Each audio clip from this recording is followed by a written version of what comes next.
Mungkin kamu para pemain basket ketika membaca judul video ini langsung sedikit tersinggung. Padahal basket dikatakan olahraga yang paling fisikal dan salah satu olahraga yang paling jantan dalam tanda kutip karena menggunakan body contact. Tapi sebenarnya permainan basket sendiri memang dalam tanda kutip melembek dari era ke era. Bahkan dari awal penemuan bola basket sangat berbeda dengan sekarang yang jauh lebih lembek.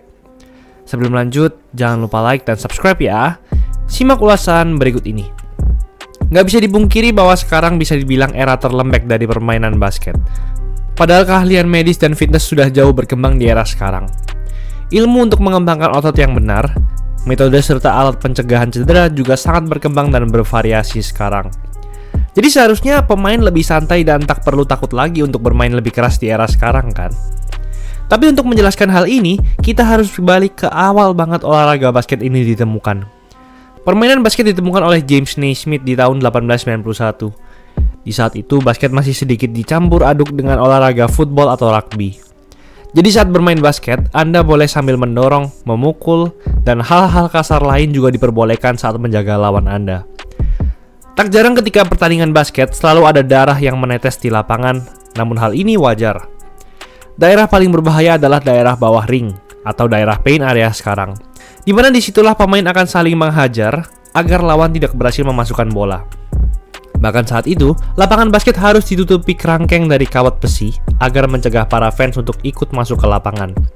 Bahkan pemain basket dijuluki cagers, diambil dari kata cage yang artinya kandang. Jadi kalau ditanya manakah era terfisikal dari basket, jawabannya adalah era 1890-an ini. Lalu di awal 1900-an, kerangkeng besi ini diganti menjadi kerangkeng tali, yang artinya sudah terjadi perubahan baik cara main dan fisikalitas dari basket menjadi makin lembek. Lalu era 1950-an terjadi perubahan lagi. Saat itu permainan NBA didominasi oleh pemain-pemain yang tinggi besar. Muncul nama George Mikan yang bisa dibilang superstar big man pertama dalam sejarah NBA. Tentu saja, ia mirip teman-teman kita yang tinggi dan jago. Tinggal nunggu di bawah, terima umpan, dan masukin bola tanpa ada yang bisa blok atau menjaga. Namun George Mikan bisa mencetak poin dengan sangat lihai meskipun ditambah dengan kontak. Jadi ia sangat dominan. Tak hanya offense namun hal defense juga. Karena ia terlalu tinggi dan besar.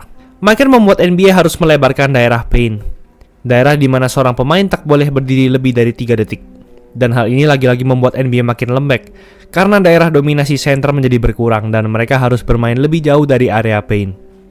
Lalu muncul lagi nama Will Chamberlain yang mirip seperti Mikan, namun lebih dominan lagi. Hal ini membuat NBA lagi-lagi melebarkan daerah paint dan membuat NBA makin melembek lagi. Tak hanya Will tapi juga Bill Russell. Terlihat seperti ada pola pemain-pemain hebat di NBA era itu, yaitu hampir selalu didominasi oleh center atau pemain tinggi besar. Karena pemain tinggi besar tentu identik dengan fisikalitas, karena mereka harus bermain di bawah ring mengandalkan body contact.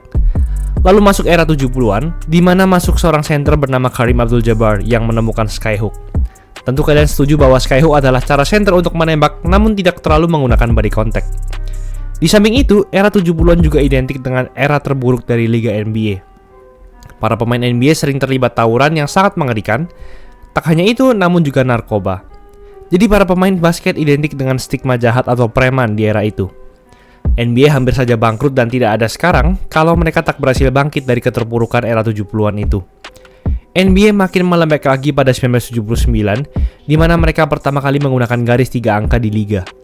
Sebenarnya hal ini memiliki tujuan baik, yaitu untuk membuat para pemain pendek bisa lebih berkontribusi, tidak hanya mengandalkan pemain tinggi besar saja saat mencetak poin. Dan perubahan ini sangat krusial, bahkan perubahan inilah yang membuat NBA sangat menarik sekarang. Tapi di sisi lain, ini tentu melembekkan NBA lagi. Para pemain tidak perlu lagi bertarung fisikal di bawah ring, apalagi mereka dihadiahi 3 angka, bukan 2 angka.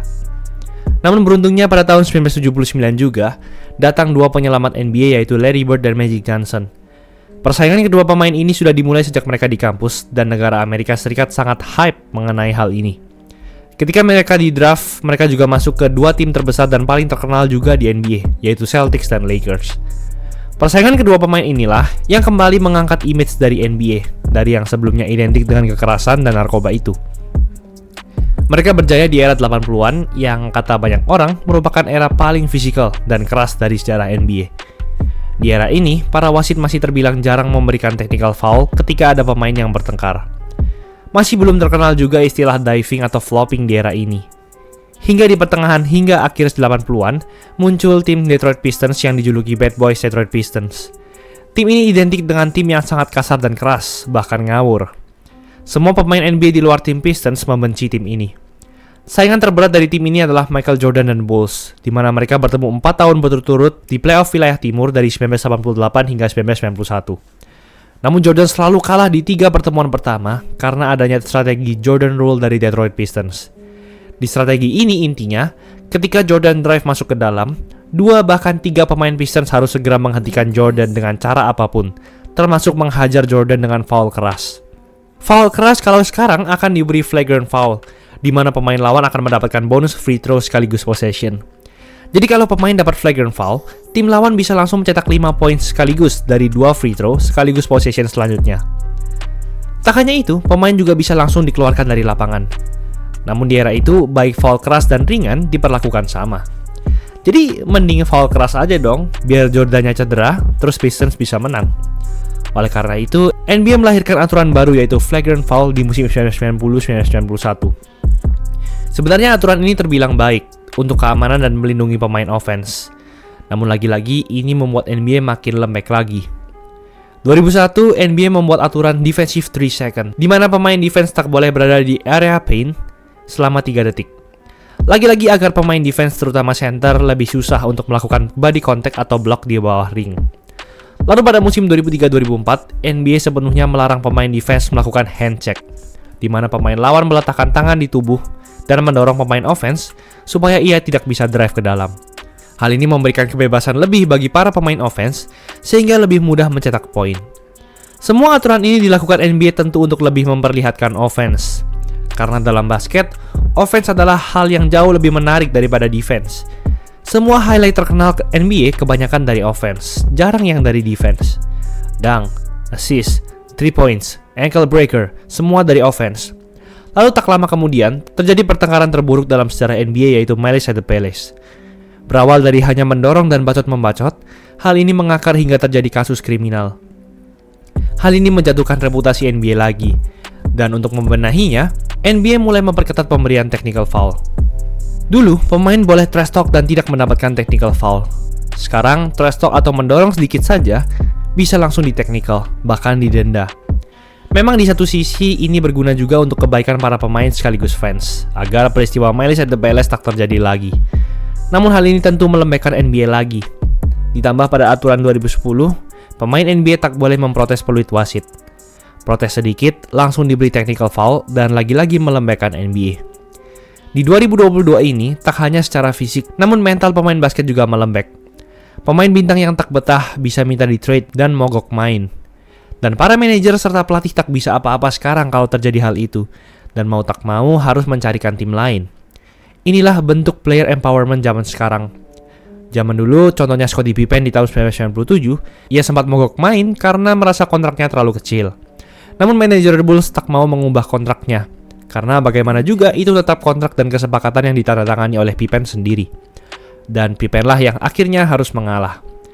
Tapi ada satu fakta menarik, yaitu semua perubahan yang dilakukan NBA ini tak hanya untuk keamanan pemain, namun terbukti menaikkan popularitas NBA.